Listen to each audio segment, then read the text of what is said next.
Hello everyone, so welcome back to the channel Poonam Patel. So let us study the most important and very interesting answer, that is 14 management principles, which is given by Henry Fayol. ये और guys part 1, 2 और 3 का link मैंने already आपको description में दे दिया है, आप देख लीजिएगा. So let us start with the 14 management principles by Henry Fayol. Let us study the intro of Henry Fayol, that is who was Mr. Fayol. तो हेनरी फ्योल एक फ्रेंच इंडस्ट्रियलिस्ट थे जिन्होंने अपनी पूरी लाइफ मैनेजमेंट में ही गुजारी है friends. वो उनको फादर ऑफ मॉडर्न मैनेजमेंट इसलिए कहा जाता था. इन द ईयर 1960 उन्होंने अपना 14 मैनेजमेंट प्रिंसिपल्स एक बुक में लिखा. वो बुक का नाम आप हमेशा याद रखना, that is industrial and general administration.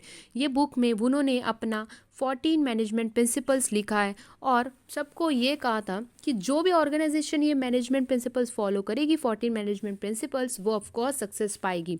वो जो ऑर्गेनाइजेशन में काम करते थे मिस्टर फेयल, वो ऑर्गेनाइजेशन डूबने वाला था. तो उन्होंने अपने मैनेजमेंट प्रिंसिपल्स अप्लाई करके उसको डूबने से बचाया और उनका ऑर्गेनाइजेशन बढ़ाया. तो वो एक फ्रेंच इंडस्ट्रियलिस्ट थे, तो इसलिए उन्होंने अपने खुद से 14 मैनेजमेंट प्रिंसिपल्स लिखे और सबको फॉलो करने को भी कहा in the book industrial and general administration. Let us study the 14 management principle. So first है division of work, second authority and responsibility, third discipline, fourth unity of command, fifth unity of direction, sixth killer chain, seventh subordination of individual interest, eighth remuneration, ninth centralization and decentralization, 10th order, 11th initiative, 12th stability of tenure, 13 equity and 14 esprit de corps, which is also known as teamwork. ये दिया है Henri Fayol ने. Let us study one by one in detail. So first है division of work. Yes, division of work यानी equally work divide करना according to the skill and capabilities. Guys हम business चलाते हैं, अभी हम पूरा 14 प्रिंसिपल अपने एग्जांपल के थ्रू पढ़ेंगे. लाइक हम अपना एक बिजनेस ऑर्गेनाइजेशन चला रहे, ओके. तो उसमें हम अकेले तो काम नहीं करते, उसमें बिजनेस बहुत सारे एम्प्लॉयज़ होते हैं, स्टाफ्स होते हैं, मैनेजिंग डायरेक्टर्स होते हैं और चीफ मैनेजिंग डायरेक्टर्स होते हैं, लेबर्स होते हैं, एम्प्लॉयज़ होते हैं, सब होते हैं. तो ये सबको हम अकॉर्डिंग टू देयर, उनको जो जिसमें एक्सपर्ट है हम उनको उनके अकॉर्डिंग काम दे देते हैं, सौंप देते हैं, ताकि उन लोग वो काम करते हैं और हमारा प्रोडक्टिविटी बिजनेस का लेवल भी बढ़ता है. तो बहुत सारे काम होते हैं, लाइक टेक्निकल होता है, फाइनेंशियल होता है, सिक्योरिटी ऑपरेशंस, अकाउंटिंग, मैनेजरल, ये सब काम होते हैं. तो जो एम्प्लॉय जिसमें एक्सपर्ट है उसकी क्वालिटी, उसकी कैपेबिलिटी देखना, वो एक मैनेजर का काम है. मतलब वो जो मेन है बिजनेस में ऑर्गेनाइजेशन, वो उसका काम है कि कौन किस में एक्सपर्ट है, कौन मतलब according to the skill and capabilities उसको काम सौंपना, ये मैनेजर का ड्यूटी है. द लाइक में एक एक्सपर्ट है अकाउंटिंग में, बट उसको काम दे रहे हैं एडवर्टाइजमेंट का, तो वो कर पाएगा? नो. तो इसलिए जो जिसमें एक्सपर्ट है वो उसको वो काम देना चाहिए. तो इक्वली डिवीजन ऑफ वर्क होना चाहिए सब. ये हेनरी फॉल जी कहते हैं कि जो भी काम है, वर्क है, वो इक्वली सब में बांटो, जो अकॉर्डिंग टू द स्किल, जो जिसमें एक्सपर्ट है, जो जिसमें टैलेंटेड है, वो काम उसको दो. ना कि जो उसको पसंद नहीं है वो काम मत दो, ताकि तो क्योंकि वो कर भी नहीं पाएगा. तो according to the proper division of work हम अपने ऑर्गेनाइजेशन का एक्सपेक्टेड जो प्रोडक्टिविटी लेवल है अचीव कर सकते हैं, गोल अपने. ठीक है. नाउ सेकंड प्रिंसिपल है principle of authority and responsibility. Authority यानी पावर और रिस्पॉन्सिबिलिटी यानी जो काम दिया है ना, वो काम को करना इज़ अवर रिस्पॉन्सिबिलिटी. यानी राइट टू गिव ऑर्डर्स, एक तरह का पावर. अथॉरिटी यानी अथॉरिटी है ना, always come with responsibility. Authority यानी एक तरह का पावर होता है जो हमें दिया जाता है, और रिस्पॉन्सिबिलिटी यानी एक काम दिया तो वो करना काम को, तो काम को करना वो हमें पावर दिया, हमारी वो रिस्पॉन्सिबिलिटी है. तो authority is the right to take decision. It is necessary to get the things done appropriately from the subordinators. यानी सबऑर्डिनेटर्स मतलब जो भी हम काम दे रहे हैं, यानी फॉर एग्जांपल मैनेजर ने, एक एम्प्लॉय है वो कब से काम कर रहा है, बरसों से, तो वो मैनेजर को एम्प्लॉय पे पूरा ट्रस्ट है, भरोसा है. तो वो मैनेजर है ना, वो एम्प्लॉय को पूरा मतलब अथॉरिटी, पावर देता है और एक काम सौंपता है, उसको एक काम दिया है, तो वो रिस्पॉन्सिबिलिटी कौन है, किसकी है, मैनेजर की है, कि देखना कि वो एम्प्लॉय को जो काम दिया है वो हो पाए। और पावर कि किसके हाथ में, वो एम्प्लॉय के हाथ में रिस्पॉन्सिबिलिटी कि हाँ मेरे को ये काम करना है, काम किया तो उसको वो पावर भी मिल जाता है। तो he should help be responsible. अगर वो काम प्रॉपर कंप्लीट नहीं हो पाया है जो टाइम पे दिया था, तो manager should have proper authority, उसके पास पावर होती है मैनेजर के पास कि वो डिसीजन ले विथ रिस्पेक्ट टू इट्स गोल, यानी अपने बिजनेस के ऑर्गेनाइजेशन के अचीवमेंट के को ध्यान में रख कर वो कुछ डिसीजन ले, क्योंकि वो काम नहीं हो पाया। तो इसलिए अथॉरिटी एक तरीका का पावर होता है और रिस्पॉन्सिबिलिटी यानी एक तरह का काम होता है जो हमें करना रहता है, इज़ अवर रिस्पॉन्सिबिलिटी। ओके, तो authority always come with the responsibility, most important. Now third है principle of discipline. Yes, discipline according to the Fayol, Henri Fayol ji कहते थे कि डिसिप्लिन एक मोस्ट एसेंशियल इम्पॉर्टेंट थिंग है इन द ऑर्गेनाइजेशन। हर एक employ, staff, labour को भी respect करना चाहिए जो भी रूल्स एंड रेगुलेशन है हम जो हमारे ऑर्गेनाइजेशन को आगे बढ़ाते हैं। डिसिप्लिन हमें हेल्प करता है to achieve the goals in the organization. Good discipline is a result of effective leadership. Yes, अच्छा डिसिप्लिन, प्रॉपर गुड डिसिप्लिन एक हमें वो प्रॉपर रिजल्ट प्रोवाइड करता है, हम अच्छा खासा हमारा लेवल हाई बढ़ता है, leadership level, effective leadership level. Discipline यानी गाइस अच्छा खासा मतलब प्रॉपर लैंग्वेज होना चाहिए, जो काम दिया उसको टाइम टू टाइम करना, प्रॉपर हमारी रिस्पॉन्सिबिलिटी निभाना is the discipline. There must be clear understanding होना चाहिए बिटवीन द मैनेजमेंट और द वर्कर्स। कुछ भी रिगार्डिंग द कुछ काम को लेकर ऑर्गेनाइजेशन में मैनेजमेंट और एम्प्लॉय के बीच में अच्छा खासा क्लियर अंडरस्टैंडिंग होना चाहिए। कुछ कन्फ्यूजन वाली बातें ऐसे एक दूसरे मतलब वो उसकी बुराई करे वो उसकी, नो नथिंग, प्रॉपर सबको साथ मिलकर करेंगे तो ऑर्गेनाइजेशन का गोल ज़रूर अचीव होगा। बेसिक डिसिप्लिन जो होता है वो should be observe at to the all level of management. So discipline ये भी एक 14 प्रिंसिपल में से एक है जो हेनरी फ्योल ने कहा है, अगर हम फॉलो करेंगे तो ऑफकोर्स हमारा गोल अचीव होगा। Then fourth principle of unity of command. Yes, unity of command यानी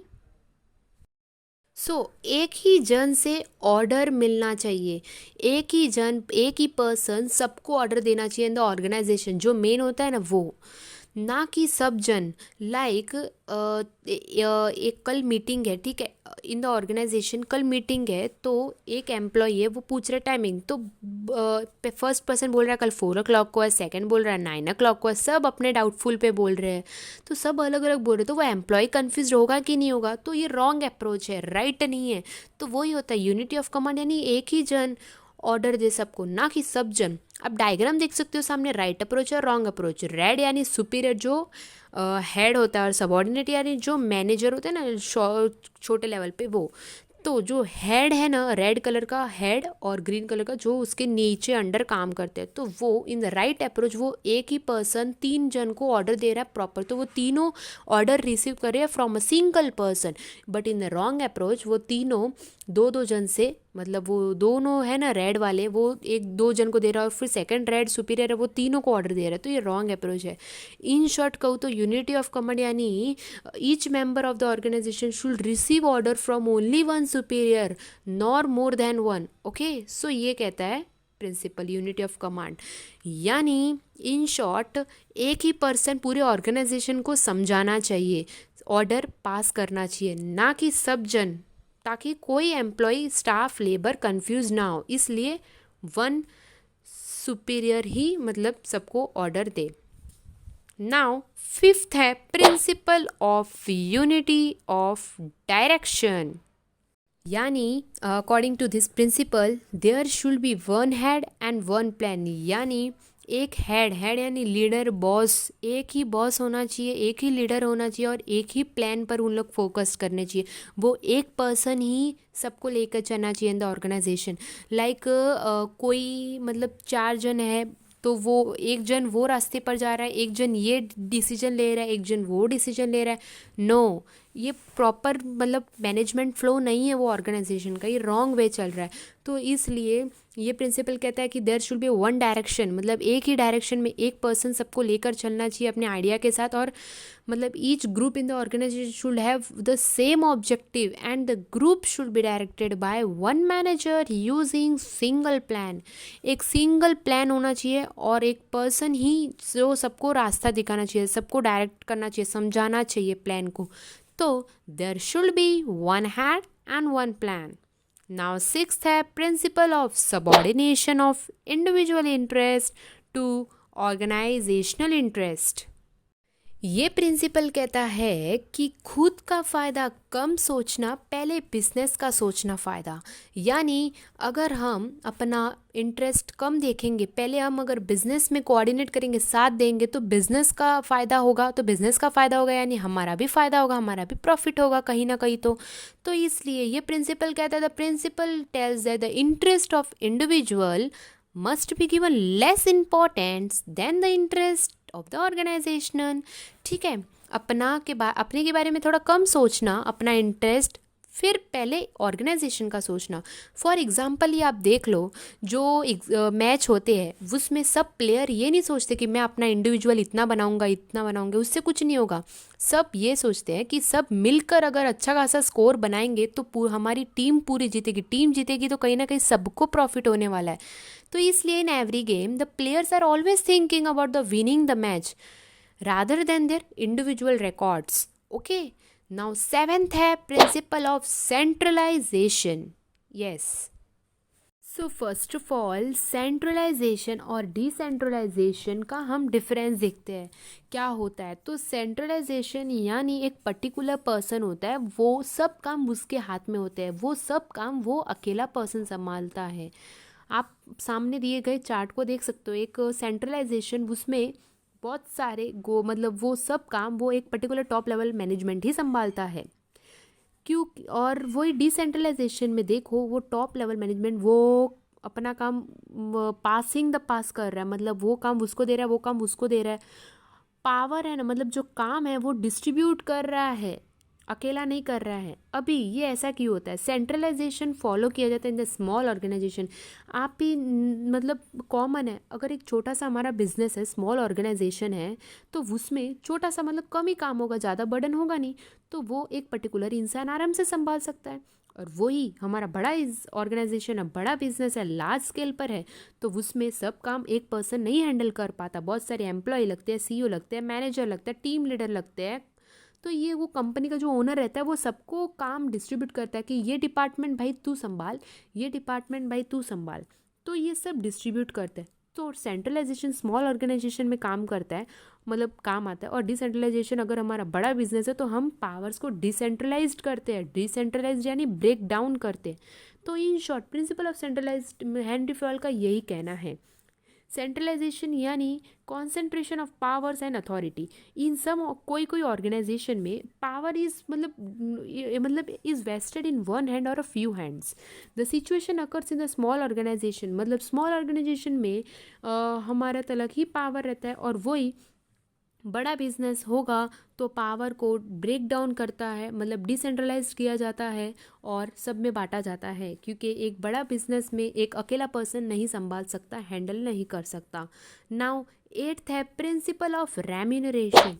यस, रेम्यूनरेशन यानी क्या होता है? सैलरी। सारे काम देख के, स्किल्स देख के फिर सैलरी उसके अकॉर्डिंग देना चाहिए ये, और किसी में कुछ भेदभाव नहीं करना चाहिए, ऐसा ये प्रिंसिपल हेनरी फॉयल जी कहते थे कि एग्जैक्ट रेम्यूनरेशन टू स्टाफ और एम्प्लॉय, ये टू कीप देम सेटिस्फाई। अगर देखो, अगर हम बिजनेस चला रहे हैं तो मेन इंपॉर्टेंट हमारा जिससे चलता है स्टाफ एम्प्लॉय, उनको खुश रखना हमारी रिस्पॉन्सिबिलिटी है। अगर उन लोग ही खुश नहीं रहेंगे तो हम मतलब हमारा ऑर्गेनाइजेशन हाई लेवल पे नहीं जा सकता। तो एग्जैक्ट रेम्यूनरेशन होना चाहिए स्टाफ और एम्प्लॉय का।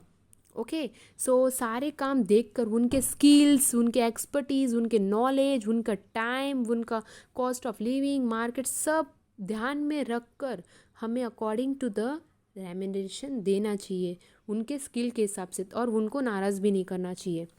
नाइन्थ है principle of scalar chain. Very interesting. यानी गाइस देखो, इसमें मैं आपको एग्जांपल के थ्रू समझाती हूँ। स्केलर चेन यानी एक से थ्रू एक, मतलब स्केलर चेन में हायर की लेवल जो होते हैं ना of authority, from top level to the lower level of for the purpose. ये डायग्राम आपके टेक्स्ट बुक में भी दिया है, मैं इसको समझाने का बताती हूँ कि जो इन्फॉर्मेशन कम्युनिकेशन बोलना होता है ना, लाइक आप एग्जांपल ले लो हमारे स्कूल लाइफ का।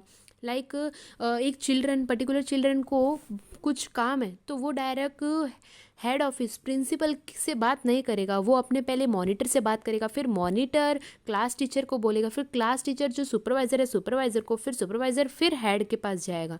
ऐसे कम्युनिकेशन पास होता है कि हाँ, मतलब small level to higher level तक। डायरेक्ट स्मॉल वो चिल्ड्रन वो डायरेक्ट हाई लेवल पे नहीं जाएगा।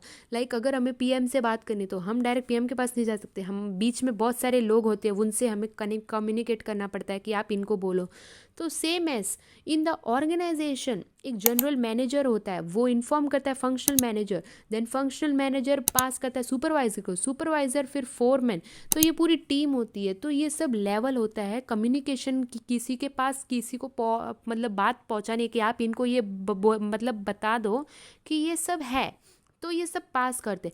बट इन केस फ्रेंड्स, अगर ऑर्गेनाइजेशन में कुछ इंपॉर्टेंट आ गया, ज़रूरी हो गया, डायरेक्ट कम्युनिकेशन हमें करना बहुत ज़रूरी है, इमरजेंसी केस है, तो इन दैट केस हम डायरेक्ट बात कर सकते हैं। आप देख सकते हो ऑरेंज लाइन, येलो लाइन मतलब गैंग प्लान, गैंग प्लान यानी डायरेक्ट कम्युनिकेशन कर सकते हैं। डी को अर्जेंट काम है, वो रोक नहीं सकते, मतलब अर्जेंट काम है तो वो डायरेक्ट जी के पास जा रहा है ऐसे तुरंत। तो डायरेक्ट कम्युनिकेशन उसको बोलते हैं गैंग प्लान। बट इनके लिए भी कुछ प्रॉपर अथॉरिटी होती है, वो हमें मतलब पेपर साइन करना पड़ता है प्रॉपर लेवल के हिसाब से, प्रॉपर परमिशन होती है, तो हम कर सकते हैं। बट इन केस अगर डायरेक्ट कम्युनिकेशन करना हो, कुछ ज़रूरी इमरजेंसी केस हो, तो ही हम गैंग प्लान यूज़ कर सकते हैं। अदरवाइज ऑर्गेनाइजेशन में ऐसा पासिंग द पास ही होता है कम्युनिकेशन, वो उसको बोलेगा वो उसको बोलेगा, हमारी बात वो उसको मतलब पहुंचाना है, तो बीच में बहुत सारे लोग होते हैं। बट इन इमरजेंसी हमें जल्दी बहुत इमरजेंसी है तो हम डायरेक्ट कम्युनिकेशन कर सकते हैं, बट उसके लिए कुछ प्रॉपर अथॉरिटी होती है। ये था scalar chain, very interesting. 10th है principle of order. Yes, order. अभी according to this principle Henri Fayol कहते थे a place for everything and everything in its place. यानी समझने की कोशिश करना, a place for everything and everything in its place. एक प्लेस पर सब कुछ है और सब कुछ अपने अपने जगह होना चाहिए। Like human resources and material should be the right place at a right time for maximum efficiency. Order यानी प्रॉपर ऑर्डर। लाइक एक ह्यूमन है, वो एक्सपर्ट है इन अ मैकेनिक, बट उसको एडवर्टाइजमेंट कम में जॉब मिल गया, उसको प्रॉपर उसके अकॉर्डिंग जॉब नहीं मिला, तो हमारे देश का भी डेवलपमेंट नहीं होगा ना कहीं ना कहीं। तो वो मैकेनिक्स में अगर आता तो कुछ अच्छे मशीन्स बनाता तो आगे काम आता डेवलपमेंट के लिए, बट उसको एडवर्टाइजमेंट मिली, उसको प्रॉपर जॉब मिला ही नहीं। तो ये प्रिंसिपल फोकस करता है प्रॉपर यूटिलाइजेशन, प्रॉपर यूटिलाइज होना चाहिए सब रिसोर्सेस, और फिजिकल हो या फिर ह्यूमन हो, बट वो प्रॉपर यूज़ होना चाहिए। जब ज़रूरत है हमें तब वो चीज़ हमें मिलनी चाहिए, मतलब लाइक ज़रूरी हमें अभी अभी हमें नीड है एक प्रॉपर, मतलब एक एम्प्लॉय की, तो जब भी नीड है तो हमें वो चाहिए, ज़रूरी है ऑर्गेनाइजेशन के लिए। अब नहीं चाहिए तो वो मतलब आ रहा है तो फिर इट्स नॉट पॉसिबल, तो प्रॉपर यूटिलाइज होना चाहिए सब रिसोर्सेज को। तो वही organisation, according to organisation proper utilisation of resources is can be done. मतलब एक मतलब वो काम आना चाहिए वो व्यक्ति, लाइक अभी कुछ फाइनेंस में मतलब प्रॉब्लम आ गया तो वो फाइनेंस को प्रॉब्लम सॉल्व करना चाहिए वो फाइनेंस मैनेजर। अभी वो सॉल्व नहीं कर पाया, वो प्रॉपर हमारा रिसोर्सेज यूटिलाइज ही नहीं हुआ, वो फाइनेंस मैनेजर है जो हमारा ह्यूमन रिसोर्सेज था, तो फिर बाद में क्या काम का। तो यही कहता है कि human resources should be in right place at a right time for maximum, जब ज़रूरत हो human resources should be place at a right place and on a right job. ठीक है। 10th मतलब 11th है principle of equity. Yes, principle of equity. Equity यानी मतलब principal proper salary देना, बोनस देते रहना, फेयर मतलब मैनेजमेंट शुड बी फेयर, मतलब रेम्यूनरेशन पैसे जो है ना वो लेवल के हिसाब से देना, पार्शलिटी बिल्कुल नहीं करना, पूरा लेवल के हिसाब से देना। ऐसा नहीं कि ये मेरा कब से काम कर रहा है, मेरा फ्रेंडली है, होममेड है तो इसको ज़्यादा दूँ सैलरी, इसको कम दूँ, ऐसा बिल्कुल इक्वलिटी नहीं होना चाहिए, प्रॉपर इक्विटी होना चाहिए, मतलब प्रॉपर रेम्यूनरेशन देना उसके लेवल के हिसाब से। अभी ऐसा बिल्कुल नहीं होना चाहिए कि the employee working on the same level पे काम कर रहा है बट उसका डिपार्टमेंट अलग है, खाली लाइक फाइनेंस का है, कोई मैनेजमेंट का है, ऐसा डिपार्टमेंट अलग है बट वो दोनों सेम लेवल पे काम कर रहे हैं, तो उन दोनों को वेजेस भी सेम मिलना चाहिए। तो इस वजह से जो विल तो avoiding conflict in the organisation, इस वजह से कुछ कॉन्फ्लिक्ट भी नहीं होगा अगर हम इक्विटी प्रॉपर हिसाब से रेम्यूनरेशन देते हैं, ना कि भेदभाव करके कि ये मेरा पहले का दोस्त है तो मैं इसको कम देता हूँ, ये मेरा होममेड है। नो, प्रॉपर इक्विटी फॉलो होना चाहिए, तो यही प्रॉपर बैलेंस होना चाहिए। तो यही है प्रिंसिपल ऑफ इक्विटी कि प्रॉपर रेम्यूनरेशन लेवल के हिसाब से देना, ना कि ऐसे पार्शलिटी करना। फिर 12th है principle of stability of tenure. Okay, now principle of stability of tenure यानी रहने का टाइम, इफ़ अच्छा काम करता है तो वो स्टेबल रहेगा हमारे ऑर्गेनाइजेशन में।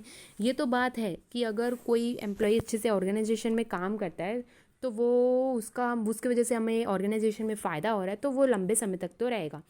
But at the time of selection of employee, the management should assure that about the stability of tenure और job security। जब वो अपॉइंट करता है एम्प्लॉय को तो तब ऑर्गेनाइजेशन का ये फ़र्ज़ है कि वो उसको बताए कि ये इतने इतने टाइम के लिए रहता है, और वो उसके साथ ऐसे इनसिक्योरिटी मतलब उसके प्रॉपर कोऑर्डिनेट करना, जिसको भी हम सिलेक्ट करें। Insecurity in job always affect the efficiency of employees adversely, whereas job security minimize employee turnover ratio।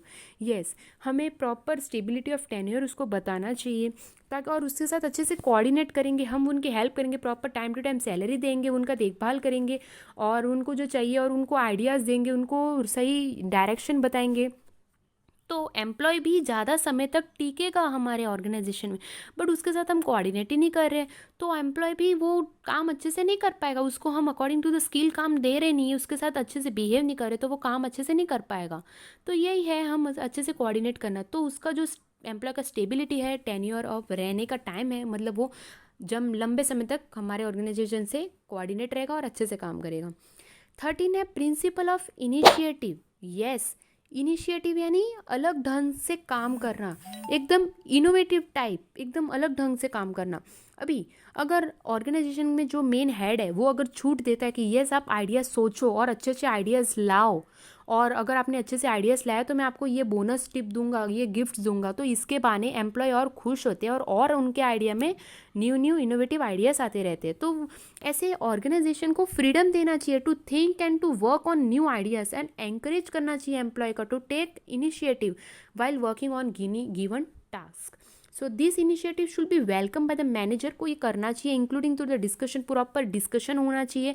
Discussion के बाद मैनेजर को बोलना चाहिए कि मैं आपको फ्रीडम देता हूँ, आप जितना सोचना है उतना सोचो हमारे ऑर्गेनाइजेशन के डेवलपमेंट के बारे में, उसके हेल्थी, तो it will creating healthy organisation culture. तो ये इनिशिएटिव ऐसा रहता है, प्रिंसिपल ऑफ इनिशिएटिव। लास्ट है principle of esprit de corps, also known as team work, यानी ये मोस्ट इंपॉर्टेंट और इंटरेस्टिंग है। Union is strength, esprit de corps यानी यूनियन इज स्ट्रेंथ। गाइस, अगर हम यूनियन के साथ मिलजुल कर काम करते हैं ऑर्गेनाइजेशन में तो ऑफकोर्स अपना गोल अचीव होगा। अगर तो मैंने जो ह्यूमन रिसोर्सेज है वो बहुत वैल्यूएबल एसेट होते हैं, वो उनके बिना ऑर्गेनाइजेशन चल नहीं सकता। तो जो मैनेजर होते हैं उसको अपने एम्प्लॉय पर ध्यान देना चाहिए, उनको खुश रखना चाहिए, तो उन पर भरोसा करना चाहिए। With mutual trust and union हम अपना कोई भी डिफ़िकल्टीज है वो आराम से सॉल्व करते हैं। तो एस्पिरिट द कॉर्प्स यानी टीम वर्क के साथ अपना ऑर्गेनाइजेशन में काम करो। सो ये था हमारे 14 प्रिंसिपल्स जो हेनरी फ्योल ने कहा था। सो फ्रेंड्स, होप आपको ये वीडियो समझा होगा। मेरा 14 प्रिंसिपल वाला मैंने अपने एग्ज़ाम रिलेटेड भी, और हमारे जो फ्यूचर में हम बिजनेस करेंगे, जॉब करेंगे, तो उसके अकॉर्डिंग मैंने आपको सब समझाया है। होप आपको समझा होगा मेरी मेहनत। सो आप अगर आपने पूरा वीडियो देखा है, आप हम सब देना ना भूलें, कमेंट सेक्शन में अपना कमेंट ज़रूर लिखिएगा ताकि मैं समझूंगी। और तब तक के लिए आप लाइक, शेयर और सब्सक्राइब करना ना भूलना। अभी तक आपने सब्सक्राइब नहीं किया तो फ्रेंड्स कर लीजिए और फ्रेंड्स को भी शेयर कीजिए। Let's learn together and grow together. Thank you all.